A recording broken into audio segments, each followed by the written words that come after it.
Hello and welcome back to another episode of Star Wars Alliance. Of course, I am your host Clay, and with me, like every single week, except for last week. Well, technically, it was still us, just not live. Is Katie. Hi guys. Katie, I want to thank you for being the social media person right now, as my life is slowly going into turmoil. And when I say that, it's just more so because I don't have time. Um, but yeah, Katie was nice enough to let everybody know that we were not feeling well, and there's just something going around. There's something Yeah. going around. Excuse me. I'm just getting over it. One of my coworkers got it like hardcore. Like for me, it was kind of like a gradual thing. I could slowly feel it coming on. Whereas my coworker, it just poof and boom, he had it. So I'm just trying to now stay away from it so that way I don't get sick again because I don't like being sick. I'm a baby when I'm sick. Most men are. But it's hitting Abby pretty hard because she is usually not the one to complain and hmm kind of just fight through it. And this one is kicking her butt. So we are gonna try and be really quick with tonight's episode, guys. We don't expect it to be too long. Again, our main conversation is going to be our retro review of the Mandalorian season 2, which was supposed to be last week's, but of course we did put that other retro review out for the comics and the Yes. Game Awards. Which really quick, as our first piece of topic, I want to do an honorable mention because there is a possible new planet being introduced in Star Wars Racers. Ooh. And I need you to confirm if it's actually a new planet. Okay, tell me the name. Lantana, L A Land. N, yeah, Lantana, Lantana. A-A-N-A.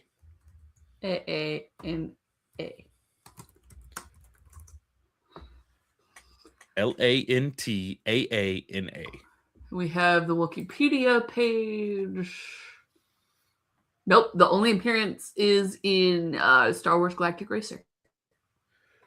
New planet confirmed. There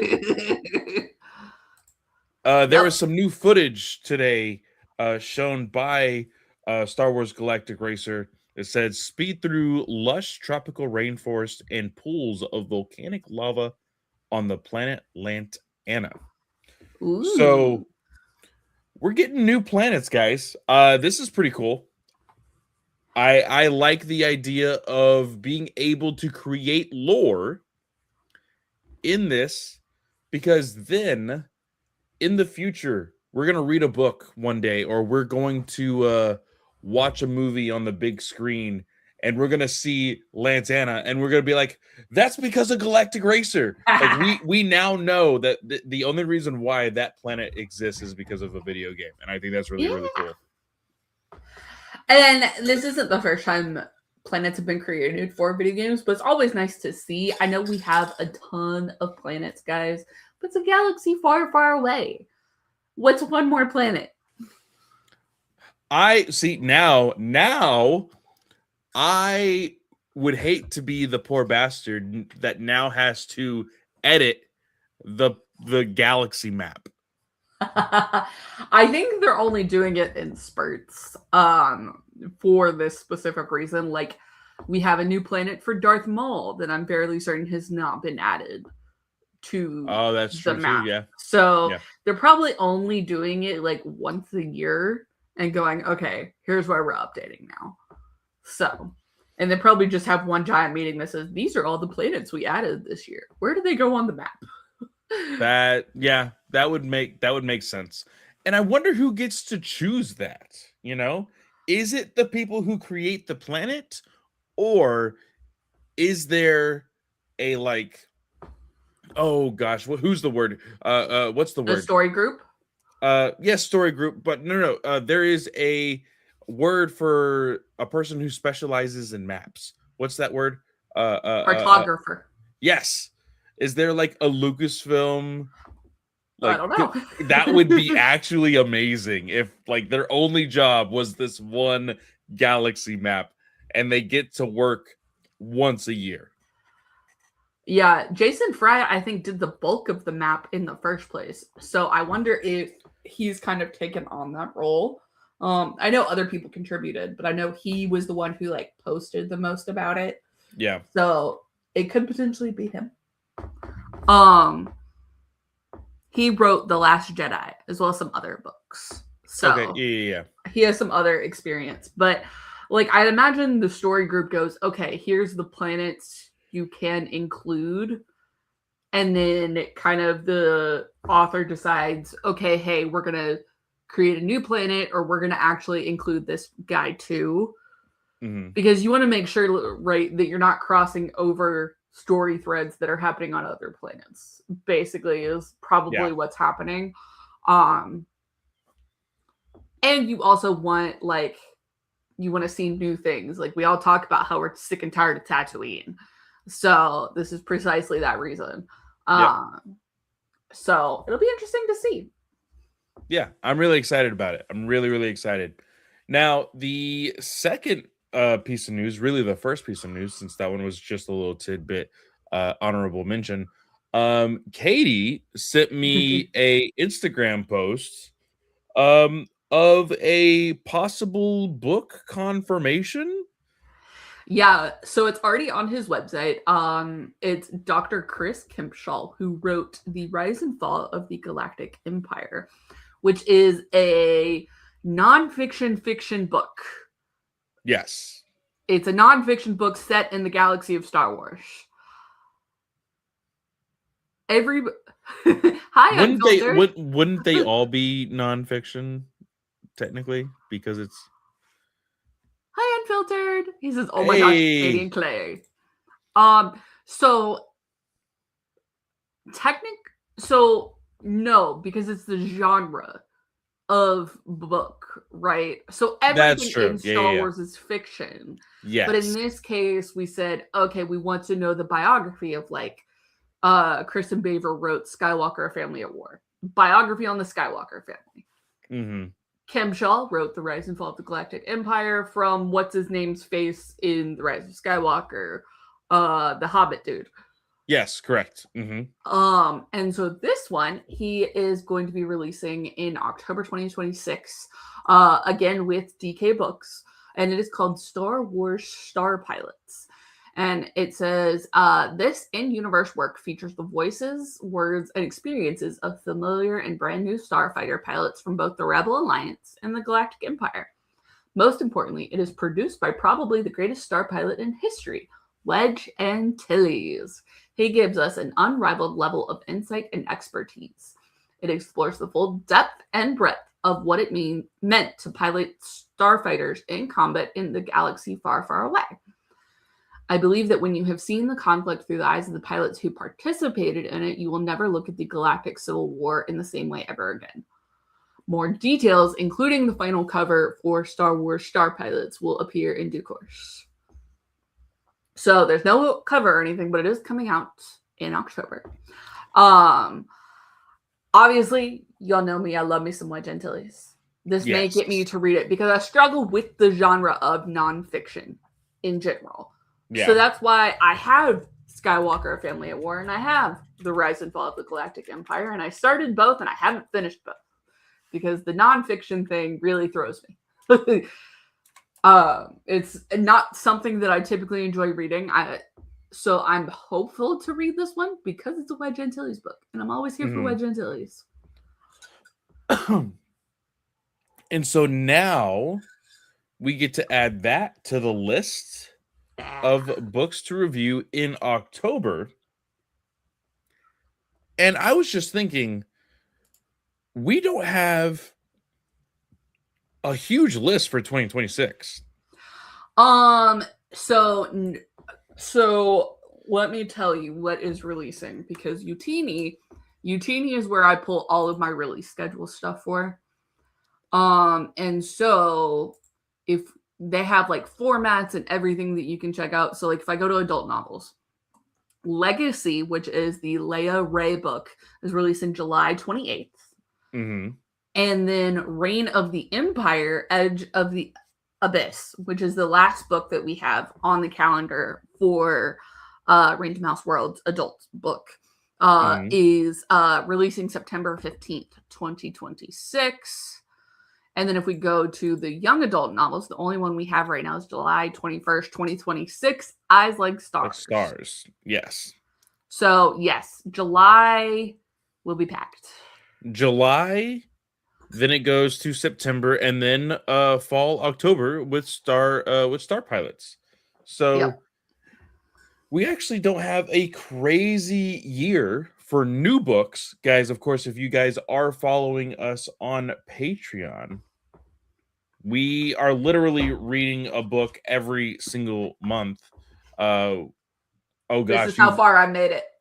Oh, Katie, that's something I wanted to update you on. I think I'm only on chapter 10. I'm scared. I'm on chapter 9. Okay, cool. Okay. We're good. Okay. Now, and I did go ahead and read the prologue. Even though we're not talking about it, I went ahead and read it. So. Okay, so full disclosure, guys. Guys, we're talking about Star by Star. We're talking about Star by Star, which is the next edition in the New Jedi Order series that we are recording for Patreon. And when I opened this book the other day, I was like, this is a 90-page prologue with 8 chapters. What is going on? Because I saw one, the little chapter 1, and I started reading it, and I was like, this has already happened. What is going on? What in the world is this, a recap? Yes. Like, so guys, if you get oh my gosh, what is the type of this book? Mass market book. The prologue is an ebook novella that was released before Edge of Victory 1. And it kind of covers what Han and Leia do during Edge of Victory 1 and the reconciliation, kind of, because you do need that for book 2. I forgot it was in here. Otherwise, I would have told Clay and we would have talked about it with Edge of Victory 1. It was a little bit jarring. So I texted Katie. I was like, what in the world is this? She lets me know about it. And I'm like, got it. Skipping it now. And I started reading. And guys, we have chosen, Katie has set the marker for the first part of this book because it's a hefty book. Adding 8 chapters to this book is not even fair. Okay? Not even fair. That should be cut out of the book. But we are reading the first 43 chapters for part 1 of Star by Star. And my God, I was like, okay, I'm going to have to read this, but I also have to read Resistance Reborn for next week, which I was able to get on Libby. Thank goodness. And yeah, it was just complete chaos when I started reading that book. But Travis Mitchell is in the chat saying, hey guys, just read Master of Evil. Easily the best Vader book I've ever read. We still have to go back and reread it. Yes, we still have to re-record this for our second review because if people don't know, when we did our first review on this, Katie just read the book too fast and skipped an entire page. I don't feel like I read it too fast because I read it twice. So I had time to read it twice. No, I just read it. I was going to say, you read it the normal pace for you, but coincidentally, the one piece of information that you were missing, you skipped twice. So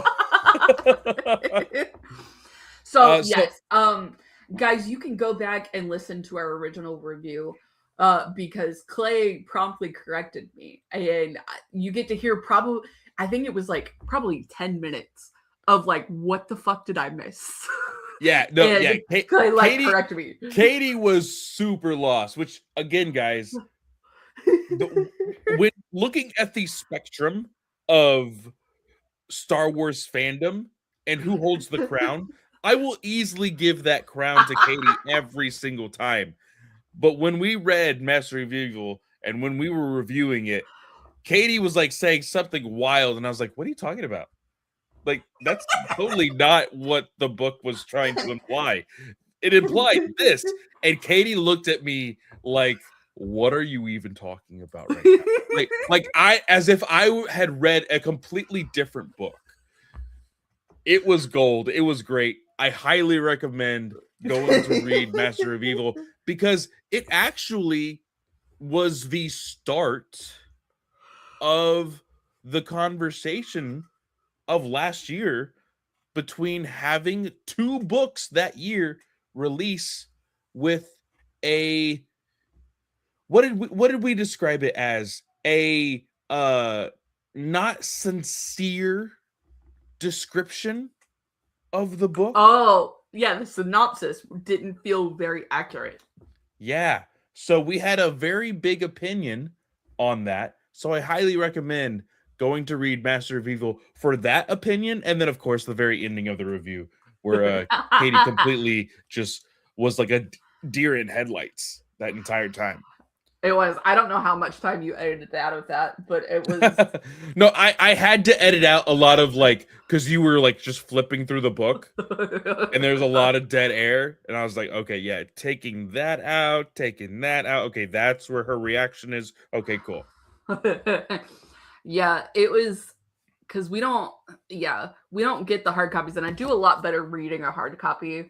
I just read. I read with better intention, and so yeah, that one we do plan this year to go back in and reread that and record the second review. It just got busy in the back half of last year. This is a very interesting way of looking at that book, Travis. I like where your head is going. We have so many stories of Vader being Vader, showing why Anakin became Vader, but Master of Evil is the first one that explained how he could become Anakin Skywalker again. That's a very interesting. That's an interesting way to look at what happened at that point of the book. So I'm gonna keep that in mind when I do my reread when we talk about it again. But guys, that is it for the news. Our main topic tonight, and again, we do have to keep it a little short because my household is feeling under the weather. I don't want to keep them away from their beds for too long. So let's get down to the main conversation. Our retro review part 3, Mando season 2. We're talking about the entire season this time around. Yes, and guys, if you are interested, we do have all the podcast had just started when season 2 was coming out, so we have individual episodic reviews for the whole of the season that you can go back and look, or I'm sure Clay can go in and link if he so chooses. Yes, I will go and keyword search Mando season 2, or you could go to my handy dandy review spreadsheet. Oh, that's right, you made it even easier for me. That's even better. Yes, I will go grab the episodes for Mando season 2 and I will paste them onto the show notes so that way you guys can go and listen to those if you choose to listen to them before we talk about this retro. So yeah, and or even this after. is the first time Clay is talking about this season because I don't think you had done any Star Wars Alliance episodes at that point. So we actually had me guest on the first episode because I think the debut of season 2, I think there was like maybe like a total of like 5 of us. I think Travis Hines from DC Alliance was on there. I think maybe Joe was on there as well, and myself. because I specifically remember talking about, and I think it's good to go on starting this conversation. Yeah. Very first episode, Crate Dragon, Great dragon. absolutely amazing to see it in live action. I always forget that it's a shark. I think I say that every time a crate dragon image comes up. I forget it's a land shark, basically. Yeah, it is glorious. It's awesome. I love it. I love the Yep. way it looks. It's a crate dragon shark worm. Like that's the easiest way to kind of explain it. Yep. And I love this episode because again, with season 2, first off, we go somewhere familiar, Tatooine, right? Yep. That's the first thing. And then we see familiar faces, such as the Tusken Raiders. Mm-hmm. But then we also see a familiar face in the armor of Boba Fett. And this is one of the first book character introductions into live action.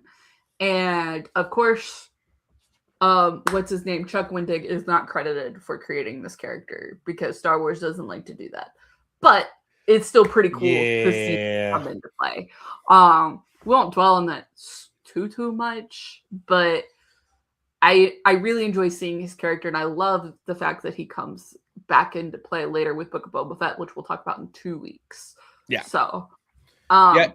And again, guys, this is only a retro review. We're only kind of doing a retrospective, like kind of condensed. So we're not going to stay super focused on too many things. And we're kind of just going to bounce around and talk about the episodes overall. Yeah. I love the music. We just got to go ahead and get that out of the way. Again, Ludwig kills it. There is no ifs, ands, or buts about it. He killed it.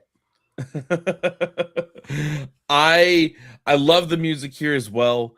I don't think like we did talk about, I think like maybe 2 weeks ago, how we really like to see how the music has evolved from John Williams, but also how John Williams has inspired others to still have that Star Wars feeling inside music. So absolutely love that as well.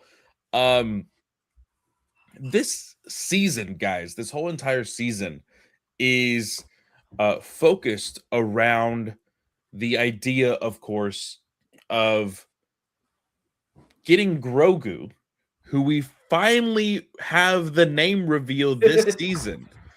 Grogu. It's episode 13, so we get halfway through the season. Yeah. More than. And it's like, dude, we're just now learning the name. I remember being super mad about that and going, I get given the character a name, but did we really have to wait that long for it? Well, like, the thing is, when we get the name reveal, it's so nonchalant.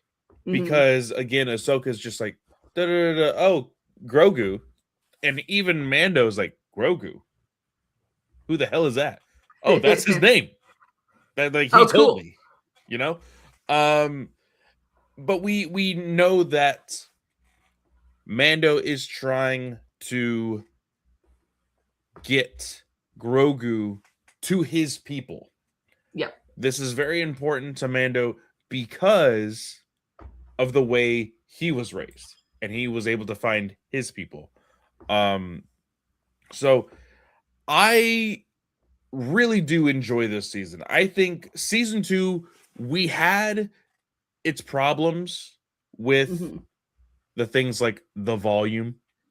Yeah. We had our criticisms over, like, especially I think it's episode 3, maybe episode 4 with Bo-Katan, how it's like, oh yeah, like you can definitely tell this is volume technology.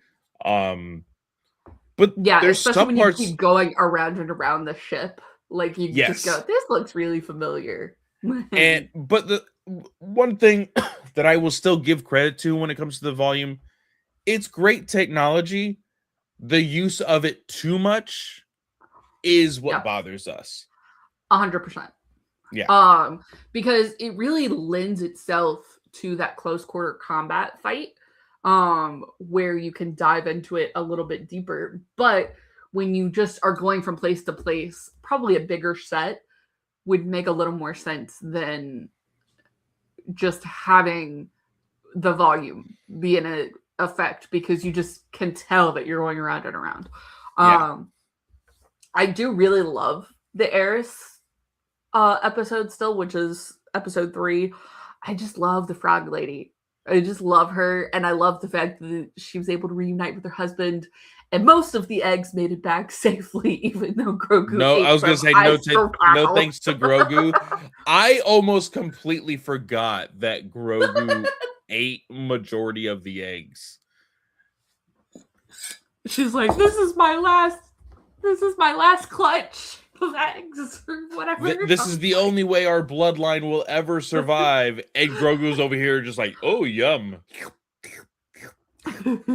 Absolutely insane. And then there is some stuff that like is eye rolly in that episode 2. You know, me and you, we don't do scary. We don't do scary. We don't do horror. And spiders, the spider episode gave me anxiety, but there's one scene that I laughed out loud and rolled my eyes at. It's when she uses her tongue to grab her clothes, and in a blink of an eye, she's dressed. Like the camera turns for just a split second, and then all of a sudden she's fully dressed and ready to run and ready to fight with Mando. But like we also get another cameo from Filoni on this episode as well. And we get, oh shoot, what's his name? We get Carson for the first time. Yes, Carson. Is it for the first time? Yeah, he wasn't in season 1. Oh, that's right. It is for the first time. And then we see him a second time in episode 5 or episode 6. I think it's episode 6, actually. Yeah, I think so. Where we get the oh so famous jeans guy that is now unfortunately edited out. I remember that being all the craze in the debut of episode 6. See, and I always missed that stuff. Like people were posting about it on Twitter, and I was like, "What? That happened? Why?" And it's so silly. Like I kind of wish they would have kept it in.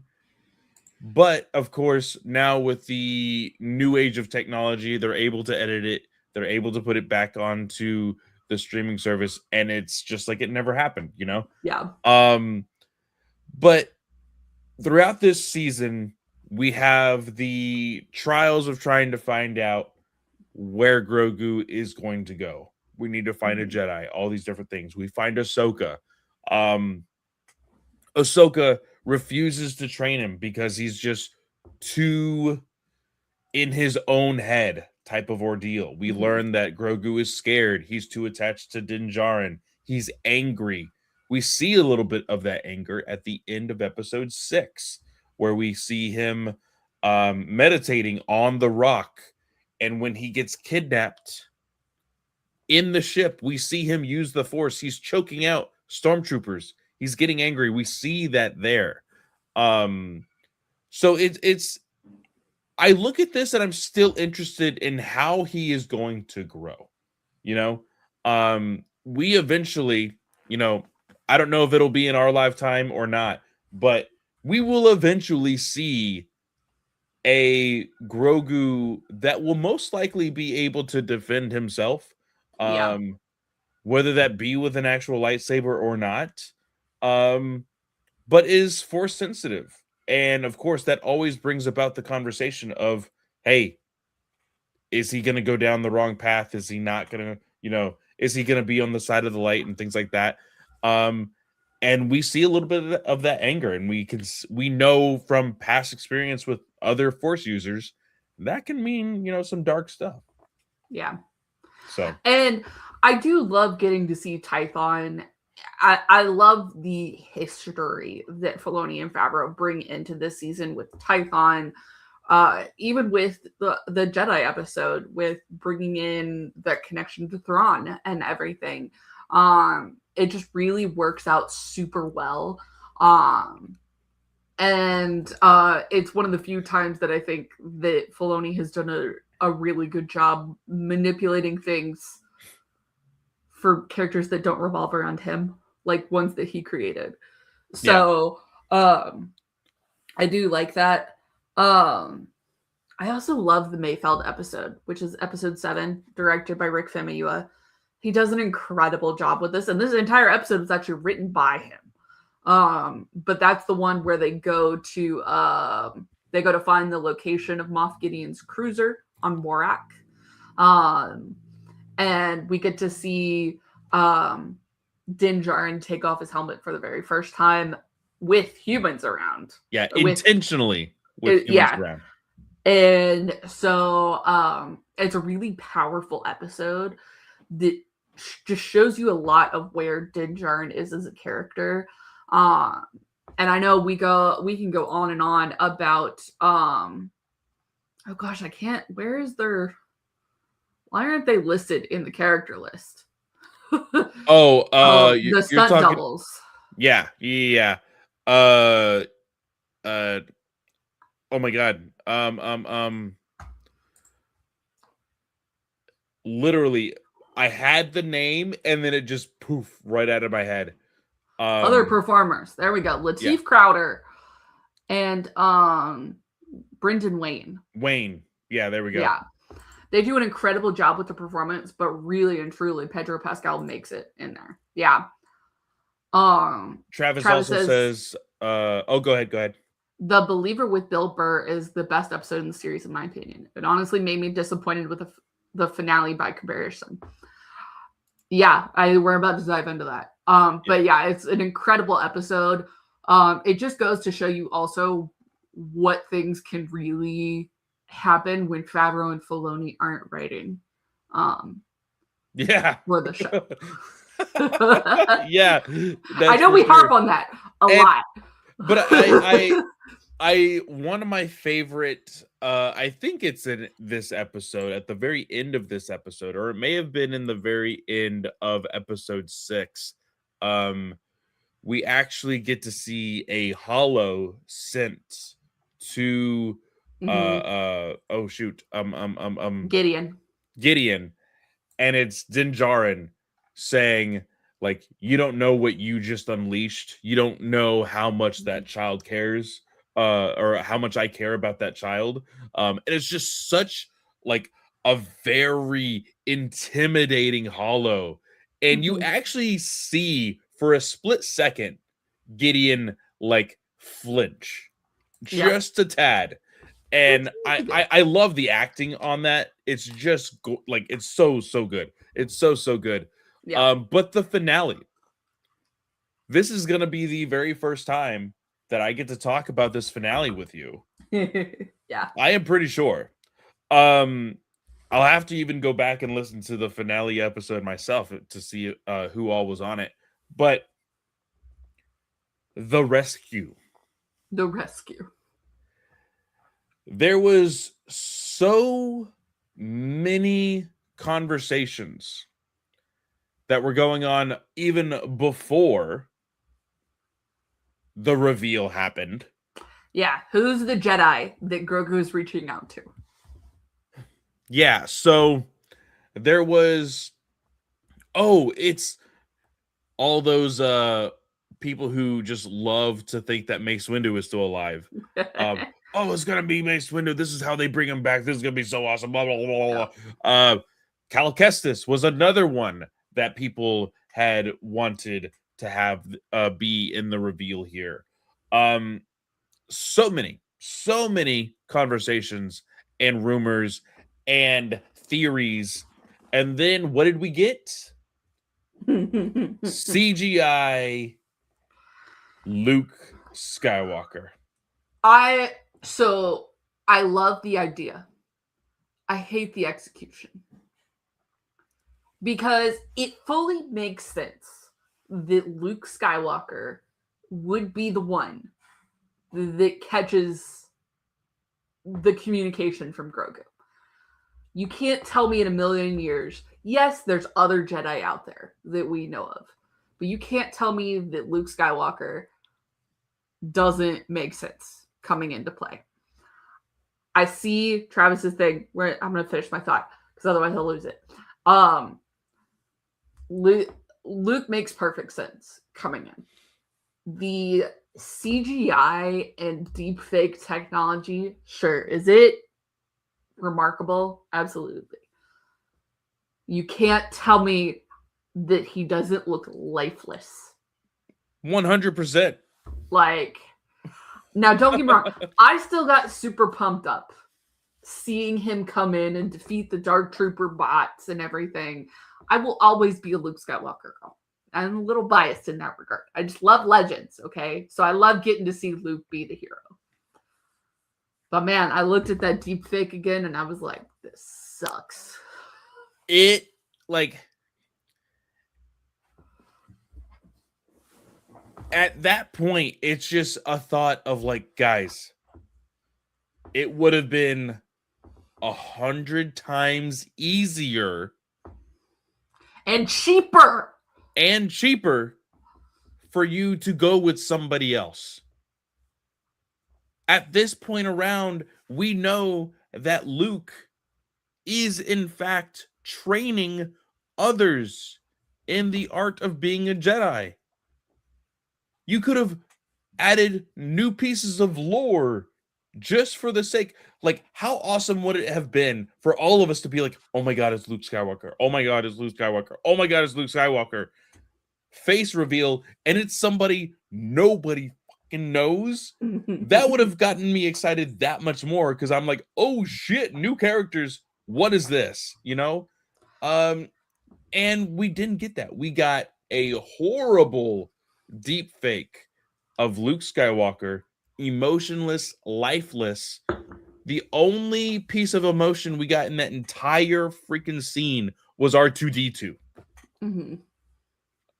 A droid gave more emotion than freaking Luke Skywalker himself.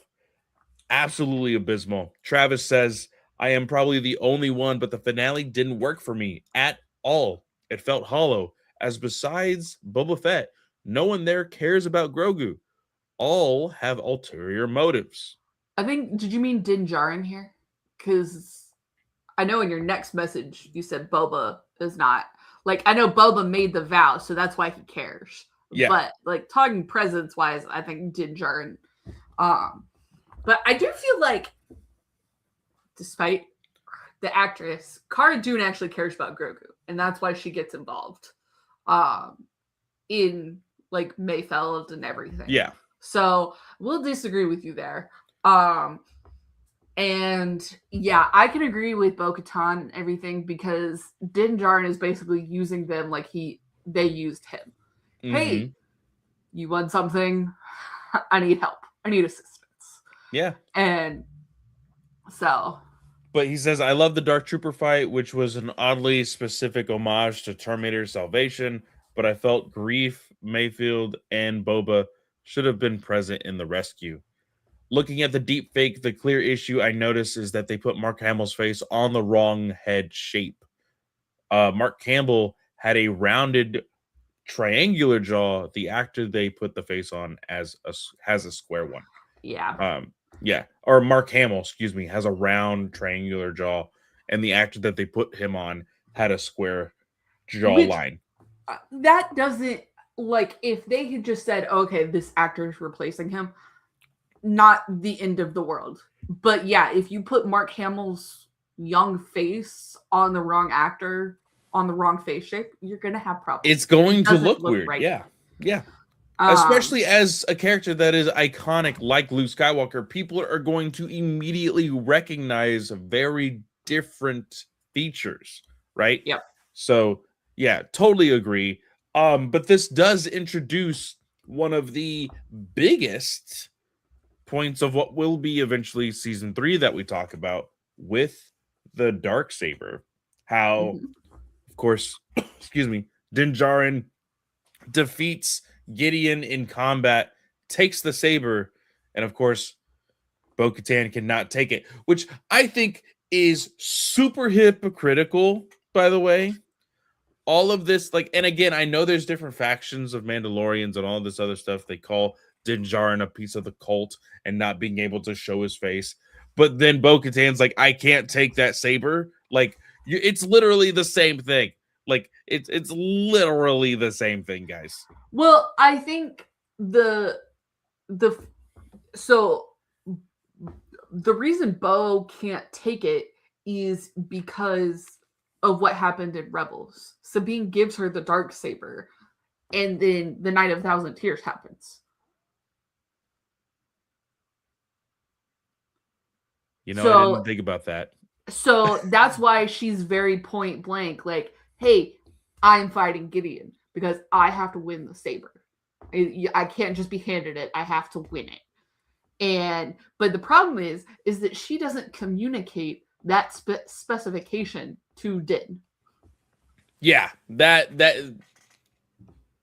you can't blame Din Djarin if you didn't give him all of the information, you know. And then Travis also says, I meant Din is the only one who there for Grogu. Boba leads the fighters away, then disappears. Kara wants Gideon. Bo wants the ship, and the rest are kind of randoms. It's cool, but a bit hollow. And I can agree to that sentiment. I can agree to an extent. Yeah. But yeah, that is really it for the episode, or for the season retro. I think we will have, of course, more to talk about with this finale when we talk about the Book of Boba Fett. Because there was a lot of words here in the GUA and in Geekverse. I know Travis and Taylor and all them had a lot to say in the idea of what the season finale of season 2 really meant in retrospect of all things. So, Katie, do you have anything else to add for this retro? I do just want to shout out because Travis has been in here the whole time. So, in regards to Cobb Vanth making an appearance, he said they described Cobb Vanth a bit differently in the books, big and scruffy, but I forgave it. I was too excited to see a character in a book I read as a teenager walk on screen. 100% agree, except for the teenager part, because I didn't read it until recently. But in talking about the speech that Mando gives to Gideon, Mando repeats verbatim what Gideon said to him in the finale of season 1, which I did catch that this time, I think. And I dug it. I really dug it. Yeah. But guys, that is it for our episode. Like I said, I need to get dinner going, and my wife needs to hit the hay because she is not feeling well. But thank you guys so much for being here and enjoying this retro review. Next week, we're going to be talking about Resistance Reborn. I still need to get started on that. And guys, this one takes place before Legacy, which is the Leia Trains Rey book. So that's one reason we're doing it, is because kind of this takes place before that, and Clay's never read this book. But then the other reason too is Rebecca Roanhorse's Reign of the Empire book comes out this fall, like we talked about. And so kind of giving y'all an idea of, hey, this is her writing style, what you can kind of come to expect. So twofold reason, but it was one of the books that I was like, okay, I'm in for Disney Star Wars now. That made me pull that trigger. So super excited to talk about it next week. Very nice. And then, of course, after that, we are going to be talking about the Book of Boba Fett for our part 4 on this retro review, all leading up, of course, to the Mandalorian Grogu movie.